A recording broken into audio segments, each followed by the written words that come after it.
Náš další host je pan Leoš Mareš.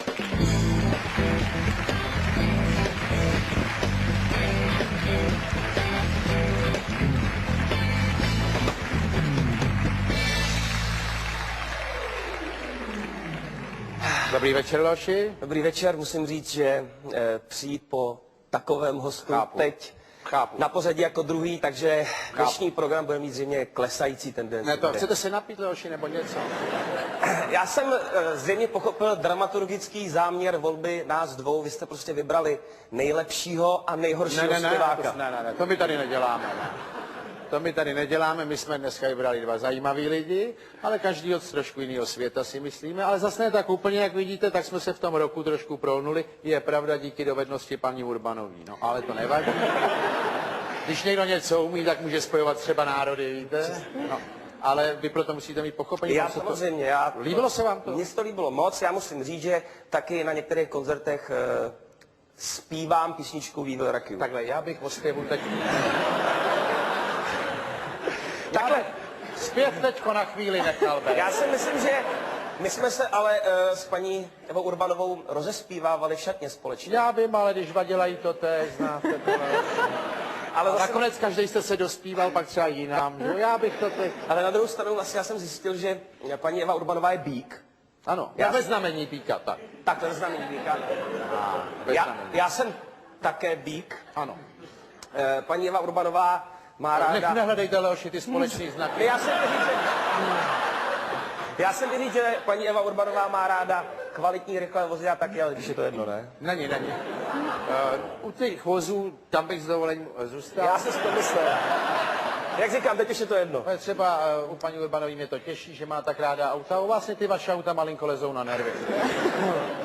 Takže si projdeme ty vaše káry, ale může se stát, že tady je někdo, Leoši, může se to stát. Ano. Kdo třeba přesně neví, co děláte, to se jako může stát vždycky, tak já bych měl říct, že jste moderátor a zpěvák. Moderátor jsem, no. Já jsem řekl moderátor. A pak jste ještě dodal zpěvák, ale.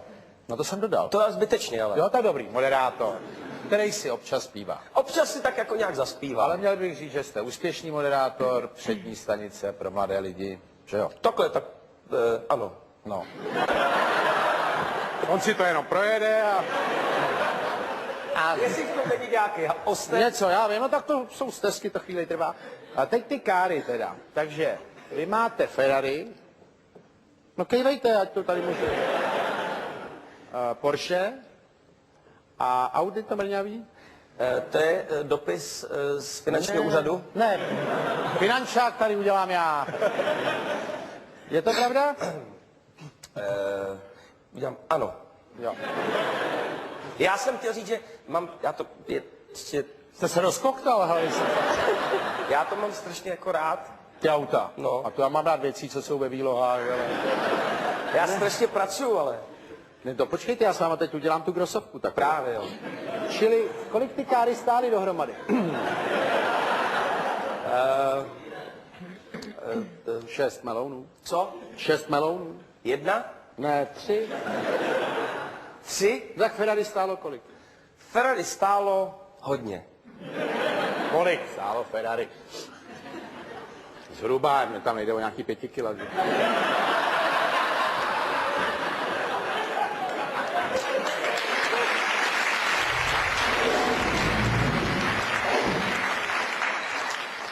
Já mám rád tyhle Tak otázky. kolik stálo Ferrari, hele?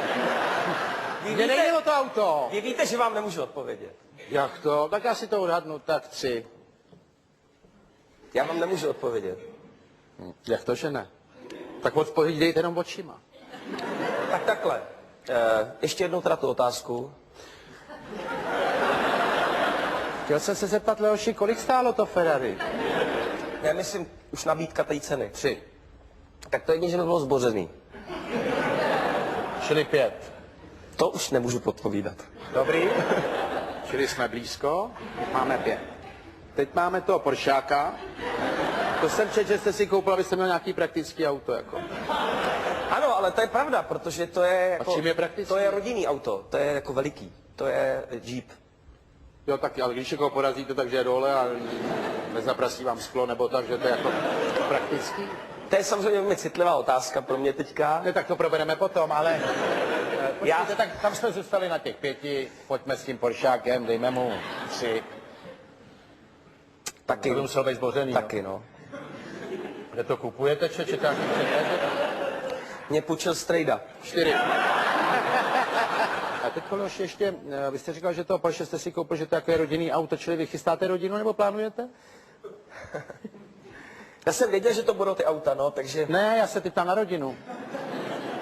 Ještě si to projekte jednou. Tady je člověk pořád ve střehu. No, nemusí být. Ale jo.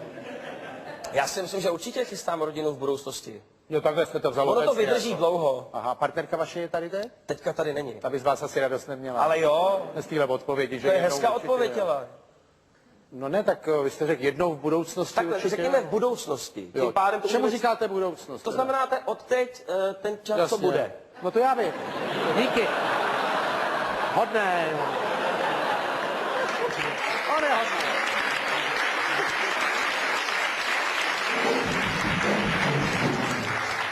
Čili od té